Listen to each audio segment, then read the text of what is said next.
Hey friends, welcome back to my channel. It is Christine here. I am a homeschooling mama of 3 and I share homeschooling content here on this channel. So if that sounds like something you're interested in, please go ahead and subscribe.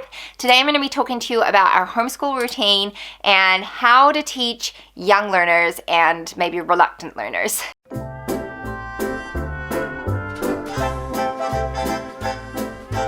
So if you're new around here, I have 3 kids. They're 5, 3, and 18. Almost 19 months old. She'll probably be 19 months old by the time this video goes live. In fact, she definitely will. They're all really little, and we started homeschooling when my son was 4.5. He's now 5, and so technically this is kind of our first year of kindergarten. And I've had a few people sort of ask me about our routine and how we make it work, especially with having younger ones in the house. First of all, I'll let you know that our school takes usually less than an hour total.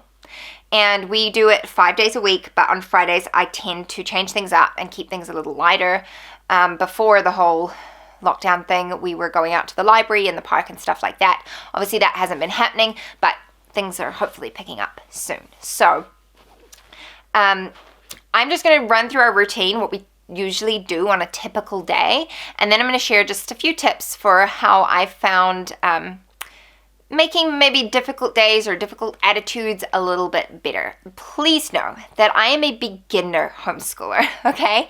I was homeschooled myself, so I have definitely been able to implement a lot of tips and things that my mom did, but I'm still learning and I'm not a master at this.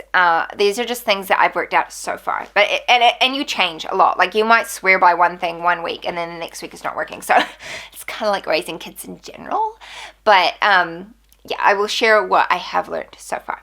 So the beginning of our school day always begins with a prayer. I ask one of my kids to open in prayer, and it's just short and sweet, and thank the Lord for a few things and help us to learn and give us happy hearts kind of thing.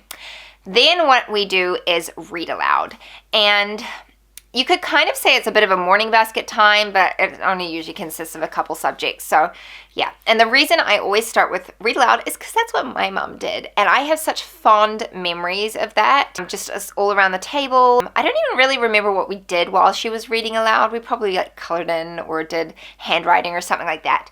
But what I do with my kids is I print out coloring in sheets for them. Jack usually does his handwriting during that time. He does the Good and the Beautiful handwriting, and Annie has like these little wooden doll figurines, kind of like paper dolls but in wood form, and she plays with those a lot of the time.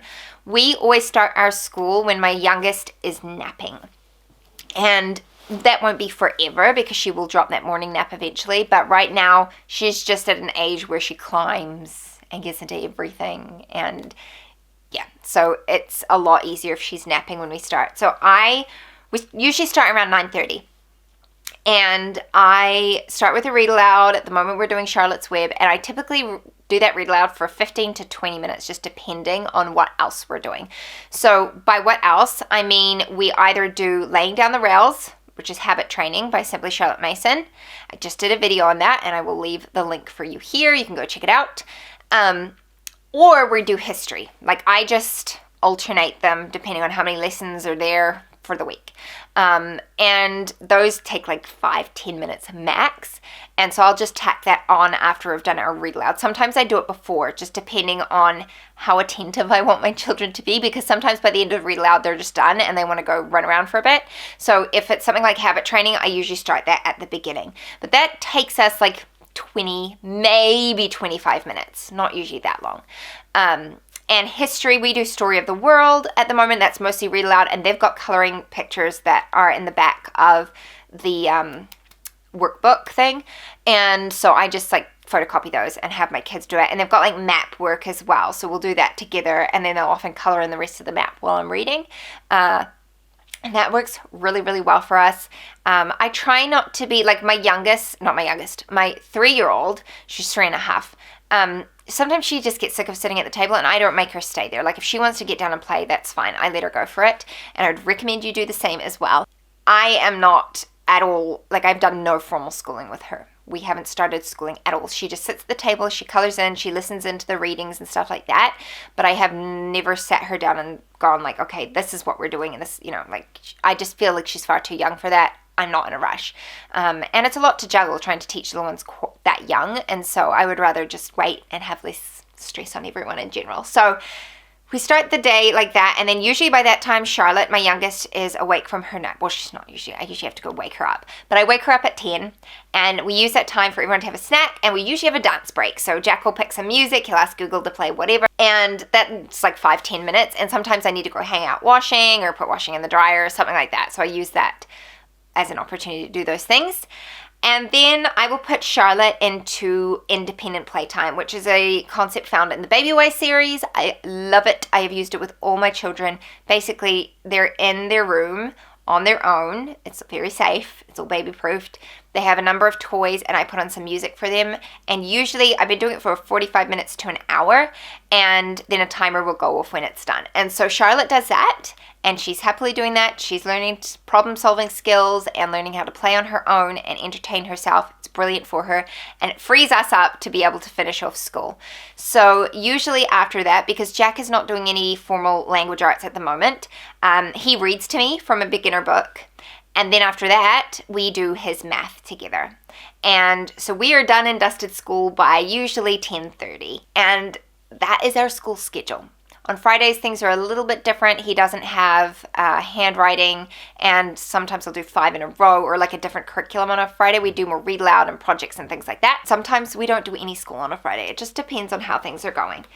So that's our routine. I have done a day in the life video a little while ago, which I can link here for you. You can go check that out. Things I would suggest for reluctant learners. If your child is like under the age of 6, if they're really struggling with it, I just would let it go.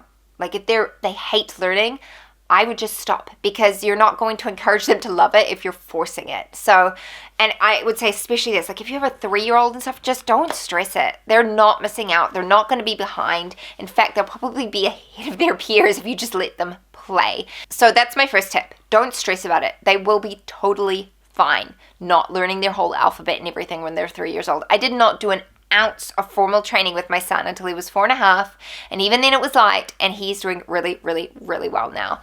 So yeah, don't stress about that. The other thing I would suggest is taking frequent breaks. So don't do a lesson, like at that age, I wouldn't even want a lesson to last more than like 10-15 minutes without a break and stopping and changing things. So yeah, like I said, our school takes usually less than an hour, and we get a few subjects covered during that time.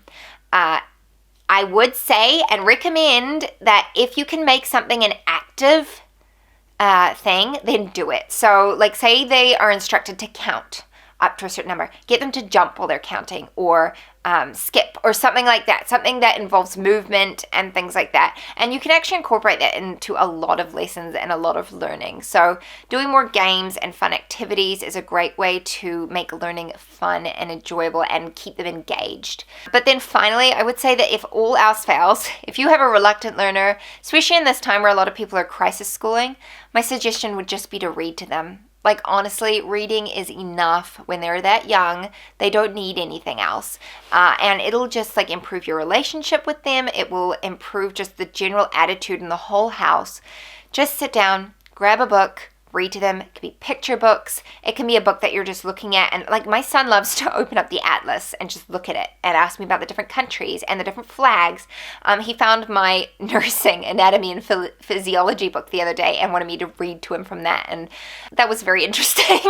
But they're just see where their interest lies and follow that, and watch YouTube videos. Like say there's something that your child is interested in. We were reading in history the other day about ancient China, and I was talking about like growing rice and stuff, and my son was like, how do you grow rice? And so that led us to get books and look on YouTube and watch a documentary about how they grow rice and things like that. So just follow their interest. Interest-led learning is the best way for them to learn, because they're going to retain it 100 times better than when it's being forced at them. So don't stress, mama. You've got this. Your child's going to be okay. And just try and make things fun, and think about where you can make things more real life for them. It's great. So curriculum is great. Books are great. I love them because I like to be, like to have things spelled out for me, because life is busy, but it's also good to deviate from that and to just have a lot of flexibility in these early years. So